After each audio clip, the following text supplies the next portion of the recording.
이야기는 평범한 대학생인 민수로부터 시작됩니다. 그는 서울의 한 오래된 원룸에 홀로 살고 있었습니다. 오랫동안 사람들의 발길이 끊긴 이 건물은 낮 시간에도 으스스한 분위기를 풍겼습니다. 민수는 수업과 아르바이트로 바쁘게 지내며 그다지 신경 쓰지 않았지만 원룸으로 이사온 지 몇 주가 지나자 이상한 일들이 발생하기 시작했습니다.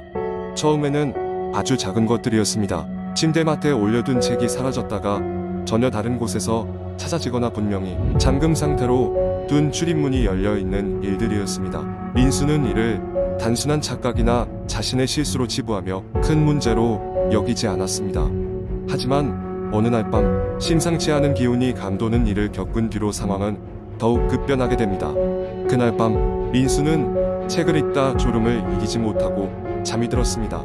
깊은 밤중 무언가 그의 몸을 누르는 듯한 기분에 번쩍 눈을 떴습니다. 방 안은 깊은 정적에 잠긴 채 아무것도 보이지 않았습니다. 뭔가 잘못됐다는 불안감에 불을 켠 그는 방 안에 이상한 그림자 하나를 발견했습니다. 그것은 여자의 형태를 하고 있었지만 상상 속 유령보다도 더 끔찍하고 소름 끼치는 형상이었습니다. 민수는 비명을 지르며 전속력으로 문을 열고 밖으로 뛰쳐나갔습니다. 건물 밖으로 나와서야 겨우 진정한 그는 이른 새벽까지 근처의 카페에 앉아 이 사건을 어떻게 받아들여야 할지 고민하였습니다. 그는 인터넷에서 자신이 겪은 일과 비슷한 경험담들을 찾아보았습니다. 놀랍게도 같은 건물에서 유사한 경험을 한 사람들의 글이 여러 개 있었으며 모두 그 방을 빨리 벗어나라는 충고가 가득했습니다. 그중 가장 눈에 띄는 글은 어떤 여학생의 이야기였습니다. 그녀는 몇 년 전 이 건물의 같은 방에서 정체불명의 여자의 환영을 보았고 점점 그에게 다가오는 환영에 시달리다 결국 방을 나와버렸다고 쓰여 있었습니다. 그럼에도 불구하고 민수는 쉽게 이사를 결심하지 못했습니다. 월세와 보증금 문제도 있었지만 그는 모든 일이 자신의 착각일 수 있다는 희망을 놓지 않았습니다. 그러나 이후로도 사건은 계속해서 발생했습니다. 어둠이 깃들기 시작하면 방문 밖에서 누군가 속삭이는 소리가 들리거나 새벽에는 그의 이름을 부르는 소리에 잠을 깨곤 했습니다. 결국 민수는 더 이상 그 방에 머물 수 없다는 결론에 이르렀습니다. 불안한 마음과 함께 남은 짐을 싸서 건물을 떠나기로 결심했습니다. 이사를 며칠 앞둔 어느 날 밤 민수는 평소보다 더 심한 두통에 시달리다 깊은 잠에 빠졌습니다. 꿈속에서 그는 그 끔찍한 환영과 다시 마주쳤습니다.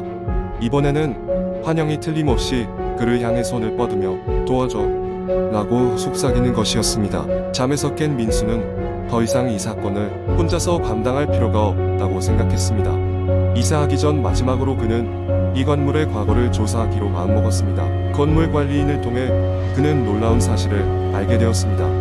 몇십 년 전 자신의 방에서 어떤 여대생이 갑작스러운 사고로 목숨을 잃었고 그녀의 죽음이 외로웠다는 소문이 뻗었던 것입니다.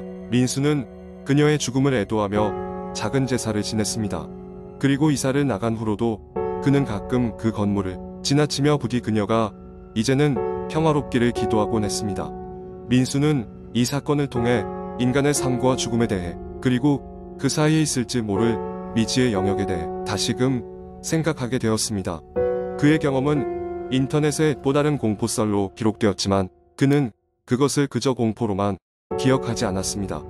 이 사건 이후 민수는 사람들에게 방심하지 말고 세상에 보이지 않는 부분에도 늘 관심을 가지라는 조언을 하며 이 이야기를 나누곤 했습니다. 두 번째 이야기. 어느 날 대학생인 민수는 기말고사를 앞두 친구 재용의 자취방에서 함께 공부하기로 했다. 재용의 자취방은 오래된 빌라 건물 4층에 있었고 이사는 신축 아파트가 주변에 들어서기 전 저렴한 가격 때문에 결정한 곳이었다. 건물은 낡았고 계단 곳곳에는 삐걱거리는 소리가 나지만 두려울 것은 없었다. 적어도 그날 전까지는 말이다. 민수는 재용의 자취방에 도착했을 때 이미 어둑어둑한 저녁이었다. 재용은 인스턴트 커피를 끓이며 여기 들어올 때 이사할 마음이 있었던 건 아니야. 그냥 공부에 집중하기 좋고 싸니까 들어왔지. 근데 이 집이 이상하다니까. 민수에게 넌지시 말했다. 민수는 웃으며 에이, 무서운 이야기 하려는 거냐? 안 통해 라고 대수롭지 않게 반응했다. 재영은 조용히 웃더니 내가 여기서 몇 번 자면 그때부터 알게 될걸 이라며 말을 흐렸다. 그날 공부는 늦은 밤까지 이어졌다. 교재와 필기노트가 가득 쌓인 좁은 책상 앞에 나란히 앉은 두 사람은 교대하며 문제를 풀고 답을 맞추는데 열중했다. 새벽처럼 깊어질 즈음 민수는 어느새 졸음에 겨워 머리를 탁자 위에 파묻었다. 한참을 졸다가 민수는 이상한 소리에 잠에서 깼다. 시계는 새벽 3시를 가리키고 있었고 방 안은 깊은 정적에 감싸여 있었다. 그런데 그 정적을 깨는 소리가 선명하게 있었으니 그것은 바로 누군가 벽을 긁는 듯한 소리였다. 민수는 재영을 흔들어 깨우며 너 듣고 있어? 이게 무슨 소리야? 라고 물었다. 재영은 잠에서 덜 깬 목소리로 또 시작인가 보네. 이상하게 이 시간쯤 되면 매번 그러더라고. 난 이제 익숙해졌어. 라며 고개를 숙였다. 그냥 고양이나 쥐겠지. 신경 쓰지 마. 하지만 민수는 이상하게도 그 소리가 점점 가까워지는 것 같아 잠을 이룰 수 없었다.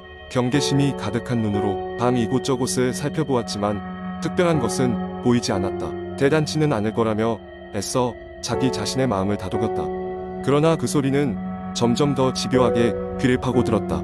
마치 날카로운 손톱으로 오래된 나무판을 긁는 것처럼. 점점 불안해진 민수는 거실 밖으로 나가 보기로 결심했다. 재영은 피곤했는지 그 소리에 아랑곳하지 않고 꾸벅꾸벅 졸고 있었다. 민수는 스마트폰 플래시를 켜고 조심스럽게 문을 열었다. 위험한 것은 없을 것이라는 생각보다 소스라치게 놀라는 마음이 앞섰다. 계단으로 나서자 어둠 속에서 삐걱거리는 소리가 더욱 크게 들렸다. 이젠 더 이상 착각이라곤 생각할 수 없는 상황이었다. 이상한 냄새까지 나기 시작했다. 썩은 듯한 냄새였다. 민수는 어느새 호기심과 공포에 휩싸여 소리의 근원을 찾기 위해 계단을 따라 내려갔다. 그 소리는 2층에서 가장 강하게 울렸다. 겁에 질린 상태였지만 민수는 무언가를 확인하지 않고는 돌아갈 수 없는 어떤 압박감을 느꼈다. 그리고 2층에 도착했을 때 그는 한 문 앞에서 멈춰서야 했다. 갑자기 온몸에 소름이 돋았다. 문이 살짝 열려 있었고 그 틈으로 어두운 방 안이 엿보였다. 민수는 손을 조심스럽게 뻗어 문을 조금 더 열었다. 마침내 플래시 불빛이 방 안을 비추었고 무언가 희미한 형태가 드러났다. 그것은 방 가운데 떨어진 낡은 의자였는데 의자 위에는 낡아 보이는 인형이 놓여 있었다. 그러나 그 인형의 모습이 이상했다. 인형의 눈은 진주처럼 희게 빛났고 입은 넓게 찢어져 있는 듯했다. 민수는 심장이 멎는 듯한 두려움에 빠져 발걸음을 물러설 수밖에 없었다. 그리고 그때 등 뒤에서 한기가 확 느껴졌다. 뒤돌아봤을 때 아무것도 없었다. 하지만 방 안에서 낮은 웃음소리가 들려왔다. 인형은 분명히 움직이지 않았지만 웃음소리는 점점 더 크게 들리며 민수의 귀를 가득 채웠다. 피가 얼어붙는 것 같은 공포에 휘말린 민수는 정신없이 계단을 뛰어오나 재영의 방으로 도망쳤다. 재영을 흔들어 깨웠지만 그는 쉽게 일어나지 않았다. 다급하게 문을 걸어 잠그고 숨을 몰아쉬며 멍하니 천정을 바라보았다. 이튿날 아침 민수는 간신히 이성을 되찾을 수 있었다. 해가 뜨자 그 모든 것이 악몽이었을 것이라며 애써 자신을 설득해 보았다. 그러나 휴대폰 배터리가 거의 다 닳았다는 것을 깨달았을 때 그는 밤새 불을 끈 기억이 없다는 사실을 떠올렸다. 악몽 같은 그 밤의 기억은 민수를 끊임없이 괴롭혔고 그는 결코 재영의 자취방에 다시 머물지 않았다. 그리고 몇 주 후 우연히 그 빌라에 대한 끔찍한 소문을 듣게 됐는데 이사를 가기 전에 그곳에서 일어난 사건에 관한 것이었다고 한다. 누군가는 그 방에서 무슨 일이 있었는지 알지 못했지만 그곳에서는 종종 공포스러운 소리와 함께 의문의 인형이 나타났다고 했다. 한밤중에 전해지던 소문은 민수의 심장에 오래도록 남아 문득문득 떠오르곤 했다. 이제 민수는 공포에 관한 이야기를 농담처럼 듣지 않는다. 그날 밤 겪었던 일이 무엇이었는지 스스로에게 묻고 또 묻지만 대답은 여전히 두려운 의문의 형태로 남아있기 때문이다. 이 이야기는 공포 분위기를 조성하기 위한 픽션이며 실제 이벤트와는 관련이 없습니다. 세 번째 이야기. 어느 날 나는 평소처럼 인터넷을 돌아다니며 시간을 보내고 있었다. 그러다 무심코 접속한 게시판에서 폐가에 얽힌 미스테리라는 제목의 글을 발견했다. 호기심에 이끌린 나는 그 글을 클릭했고 예상치 못한 끔찍한 이야기 속으로 달려들어갔다. 이야기는 작은 시골 마을의 한 폐가에 대한 것이었다. 그 집은 수십 년간 비어 있었고 마을 사람들은 그곳을 기피했다. 이유는 알 수 없지만 여러 세대에 걸쳐 그 집에 발을 들인 사람들은 하나같이 불운한 일을 겪었다고 했다. 처음 그 집의 주인은 어느 날 갑자기 실종되었고, 그 후로 그 집에 들어간 사람들은 하나같이 불가사의한 죽음을 맞이하거나 미쳐서 버려진 상태로 발견되었다. 마을 사람들은 그 집을 저주받은 집이라 불렀고, 하룻밤이라도 그곳에 머무는 것은 상상조차 하지 않았다. 나는 처음엔 그저 만들어진 이야기라고 생각했다. 재미삼아 더 많은 정보를 찾아보기도 했지만 마을 사람들의 증언과 실제 신문 기사들이 그 이야기를 뒷받침하고 있었다. 나의 호기심은 두려움을 이겼고 나는 그 집에 직접 가보기로 결심했다. 주말 새벽, 나는 친구 2명과 함께 그 집을 찾아갔다. 달빛이 대지를 은은하게 비추고 있었으나 그 집은 마치 어둠을 먹어치운 것처럼 검게 변해 있었다. 삐걱대는 대문을 밀고 들어서자 썩은 나무와 먼지 냄새가 코를 찔렀다. 집 내부는 수십 년간 방치된 탓에 거미줄과 곰팡이로 가득했다. 우리는 손전등을 켰고 조심스레 집을 둘러보았다. 아무것도 없을 것이라는 생각과 달리 내 마음속 깊은 곳에선 혼자만의 상상이 점점 퍼져갔다. 무언가 우리를 지켜보고 있는 것만 같았다.